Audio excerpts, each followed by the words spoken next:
Nothing like entitled white male for breakfast. Here I come, motherfucker! Maybe I will get vaccinated if it gets me away from that thing. Good morning, good evening, whenever you're watching this, welcome to my channel. I'm Gaston the Ginger, and I like to call it the moral depravity of critical race theory, the logical deficiency of the woke social justice warriors, and the blatant hypocrisy of the political left. In today's video, we'll be discussing America's newest holiday, Juneteenth. Then, more parents are getting fed up with critical race theory indoctrinated in children, and, as per usual, I will show you some really weird woke people. Like, really weird. Like, we need a new word for this, because these people, God save them.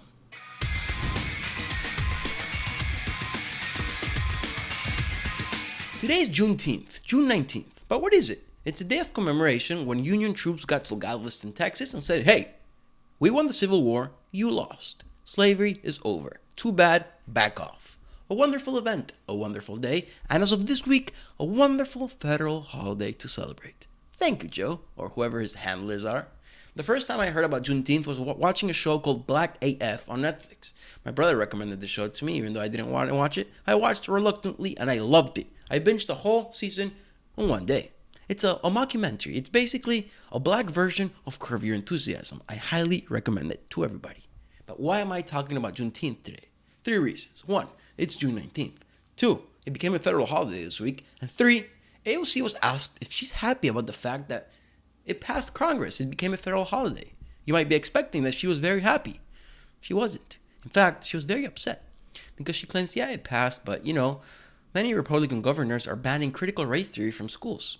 And that means they're trying to erase America's racist past from the history books. And that's just plain wrong. That's just plain wrong. Because America's racist past is taught in American schools. I myself went to American schools, elementary school, middle school, high school, college, where I got a degree in history, and law school. So let me tell you something. American schools teach the racist past of America. Critical race theory teaches you how to be a racist. Teaches you that everything is racism. By banning critical race theory, we are banning the Marxist and racist indoctrination of a whole generation. And it's already pretty bad, but it can get worse. If you want to see what critical race theory teaches, look no farther. Check this out. All white people are racist. So I put this up because I really want any white person in the room to know up front that this is what we're dealing with, that it's not going to be this coddling of white tears and what that looks like. We're not going to discuss, oh, maybe some of us have worked it out. No, you're always going to be racist, actually. So even when you're on your path to trying to figure out how to be a better human being, because I believe that white people are born into not being human, like that actually instead of people of color and black folks being dehumanized, that actually everyone is dehumanized off rip within white supremacy, that y'all are born into a life to not be human, and that's what y'all are taught to do, to be demons. So in this particular way, white people are all racist. So I just want y'all to know that up front. At the beginning of the clip, this disgusting racist woman mentioned white tears. White tears is a very constant talking point amongst these people, specifically white women tears. In the next 2 clips, keep your ears open for white women tears, and then we'll discuss. White women crying when they receive any sort of criticism from women of color is fucking racist. Because white women will sit there and use their tears as weapons against women of color to absolve themselves from any sort of guilt, but also to silence women of color. And this white damsel in distress narrative is not only racist, but it is also lethal. White women tears only helps uphold white supremacy. So pardon, this is like the first TikTok I saw this morning. White women, you need to hear this story. I had a friend who felt comfortable enough around me to explain, and I'm very forever grateful because it makes so much sense. She was like, Sierra, when you come to my house and you're the only white person in the room, you are still a threat. Because at any moment, you could decide that you are uncomfortable with anything going on. You could call the police, and all of us would either end up jailed or killed by the police and your fellow white people. She's like, we learn about Emmett Till from our moms who were kids when that happened, because a white woman's tears kills people. So as uncomfortable as you ever feel in conversations about race and racism, you are literally a deadly presence, and you need to recognize that. There's 3 things that I want to discuss about those 2 previous clips. First, the damsel in distress narrative comes straight out of Robin DiAngelo's White Fragility. The same can be said for the white women's tears are violent against people of color, and that white women use their tears in times of conflict to get out of it. It's straight out of Robin DiAngelo's White Fragility. The next thing I want to talk about is Emmett Till. What happened to Emmett Till was a disgusting tragedy. If you guys don't know, this kid, 14-year-old black kid, a woman accused him of raping her, and then a racist white mob grabbed the 14-year-old kid and lynched him. Disgusting. Hopefully, nothing like that will ever happen again. But to compare white women's tears today, at any point when there's conflict within a person of color, to what happened to Emmett Till is disgusting. It's not genuine, and it's racist. The third thing is, specifically about the last video, the white woman. How brainwashed is she? She's brainwashed to the point of guilt that she's going to start flailing herself. My goodness.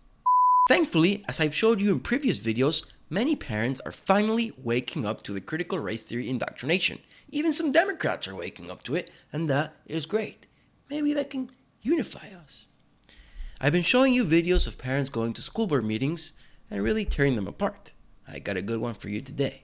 Please, enjoy. About critical race theory, which is pretty much going to be teaching kids how to hate each other, how to dislike each other. That's pretty much what it's going to, I don't care what you say, it's pretty much what it's going to all come down to. You're going to deliberately teach kids, this white kid right here got it better than you because he white? You're going to purposely tell a white kid, oh, the black people are all down and suppressed. How do I have 2 medical degrees if I'm sitting here oppressed? How did I get, first of all, time out, because I only got 5 minutes now, 5 minutes. 2 medical degrees. No mom, no dad in the house. Worked my way through college. Sat there and hustled my butt off to get through college. You gonna tell me somebody that looked like all y'all white folks kept me from doing that? Are you serious? Not one white person ever came to me and say, well, son, you're never going to be able to get nowhere because you know the black people. But guess what? What's sickening about this whole thing is what y'all doing right now is already something I do in my community right now to speak out against stuff, because black folks are getting told by other black folks, oh, you know you ain't going to be able to do nothing out there in the world because them white folks ain't going to let you get no, or you know you're not going to be able to do it because you know the white man going to keep you down. Well, how did I get where I am right now if some white man kept me down? How am I now directing over folks that look just like you guys in this room right now? How? What kept me down? What oppressed me? Ain't nobody can oppress that dude, and that's the right attitude to have. That's a good role model, and that's what we should be teaching all of our children, black and white, all of them, because that's good values. Now I want to pivot a little bit from critical race theory and talk about the social justice warrior woke people, because now they're claiming that 1, saying fat people are unhealthy is fat-phobic, and 2, fat-phobia is based on racism. Somehow. Let's find out. Here's your reminder that fat-phobia is rooted in racism. As always, if you haven't read this book, go do that. The main thing to understand is that for the last 300-ish years, white folks have been marketing fatness as a black trait. Okay, hold on. White people have been promoting fatness as a black trait for the last 300 years? For more than half of that, black people were enslaved and impoverished. Poor fat people is a recent phenomenon, honey. Back in the day, if you were poor, you were thin. If you were a slave, you were thin. But go on. And this is regardless of whether or not black people individually were actually fat. That was irrelevant.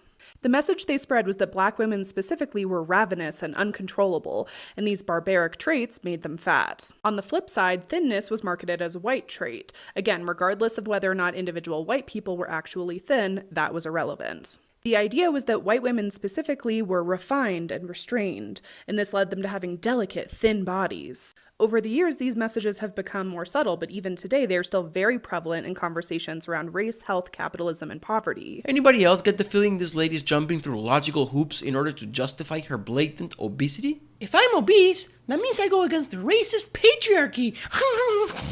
There's another Fat-phobia video that I wanted to show you, but I couldn't record it because the Twitter account where I saw it got suspended because censorship is rampant. And guess what?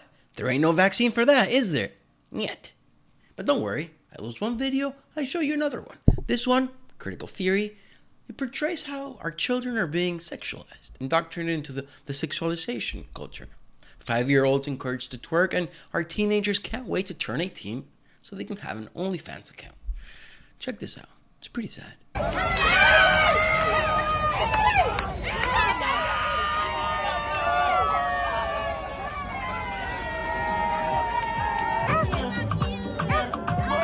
That's not what women empowerment looked like when I was younger, and it sure doesn't look like women empowerment to me now. That's all I got for today, folks. Hit the like button. Come on. Subscribe, share, so we can keep exposing what critical race theory really is. A Marxist, racist ideology. Thank you for watching. Happy first official Juneteenth, and see you next time.